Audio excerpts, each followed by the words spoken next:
अस्सलाम वालेकुम वरहमतुल्लाहि वबरकातुहू। कैसे हैं आप लोग? उम्मीद है खैरियत से होंगे। अल्लाह ताला आपको खुश रखे, सलामत रखे, अपनी रहमतों के साए में रखे।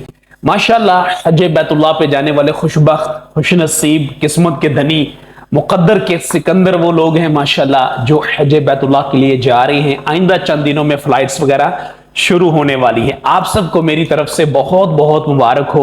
आप अल्लाह ताला के चुने हुए हैं, अल्लाह ताला के आप मेहमान बनने वाले हैं। दुनिया में लाखों करोड़ों लोग तड़प रहे हैं, उनमें से चंद लोग जिनको अल्लाह तबारक व तआला ने चुना है, उनमें से एक आप हैं। आपको मेरी तरफ से बहुत बहुत मुबारक हो। यूट्यूब के कमेंट सेक्शन की तरफ चलते हैं। यहाँ पे क्वेश्चन है और ये है कोई नईम अख्तर साहब की तरफ से। वो कहते हैं, सर तवाफुल ज़ियारा और तवाफ़े विदा एक ही है? देखिए, तवाफुल ज़ियारा और तवाफुल विदा एक ही तवाफ का नाम नहीं है, दोनों अलग-अलग से हैं। मैं आपको इसकी तफसील बता देता हूं। देखिए, हज पे जब आप जाते हैं तो उसमें कुछ फराइज होते हैं, कुछ वाजिबात होते हैं। हज में टोटल 3 फर्ज हैं। कितने फर्ज हैं? 3 फर्ज हैं।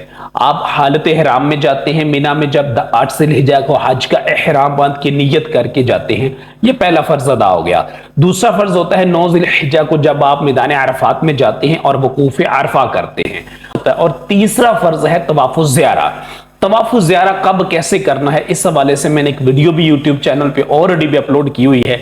तवाफुल ज़ियारा का तरीका वो भी काइंडली आप देख लीजिएगा। शॉर्ट सा बता देता हूं कि तवाफुल ज़ियारा आपने करना होता है 10, 11 या 12 ज़िलहिज्जा को। ठीक है, तीनों दिनों में कभी भी जाके आप तवाफुल ज़ियारा कर सकते हैं। ये हज का तीसरा फर्ज है। 10 ज़िलहिज्जा को जब आप बड़े शैतान को कंकरी मार के कुर्बानी करवा के उसके बाद आप हलक कर लेते हैं तो आपसे एहराम की सारी पाबंदियां खत्म हो जाती। एक के अलावा वो होती है मियाँ और बीवी के अज़वाजी हुकूक वाली, और वो तब तक आप नहीं अदा कर सकते जब तक तवाफुल ज़ियारा ना किया जाए। ये बात ज़हन में रखिएगा।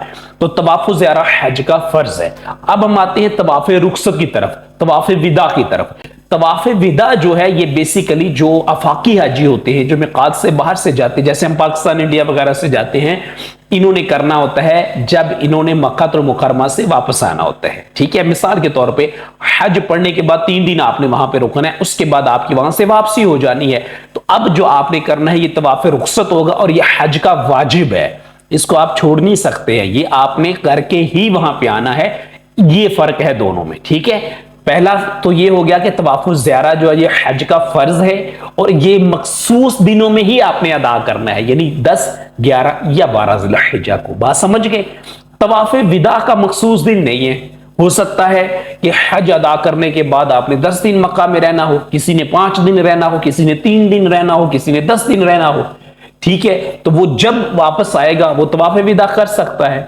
उसका कोई मखसूस वक्त, मखसूस टाइम नहीं है, लेकिन तवाफुल ज़ियारा का मखसूस टाइम है, यानी मखसूस अय्याम है, सॉरी मखसूस अय्याम है। ठीक है, 10, 11, 12 3 दिन है। 3 दिनों में आपने तवाफुल ज़ियारा का फर्ज अदा करना है और 3 दिनों में ही करना लाजमी है। और जब तक आप ये अदा नहीं करेंगे, मियाँ बीवी एक दूसरे पे हलाल नहीं हो सकते। बात समझ गए?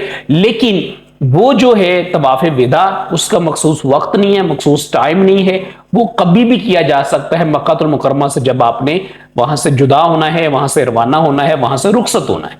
तो ये फर्क है तवाफ़े विदा में और तवाफ़े ज़ियारा में। और ये तमाम लोग ज़हन नशीन रखें इन दोनों में फर्क क्या है। जैसे इन्होंने पूछा है, कल भी किसी ने क्वेश्चन पूछा था कि तवाफ़े विदा, तवाफ़े रुखसत, इनमें फर्क क्या होता है? तवाफ़े विदा और तवाफ़े रुखसत के अलावा तवाफ़ुल ज़ियारा में क्या फर्क होता है? ठीक है, तो तवाफ़े विदा और तवाफ़े रुखसत एक ही चीज होते हैं, लेकिन तवाफ़े रुखसत या तवाफ़े विदा और तवाफ़ुल ज़ियारा में फर्क होता है।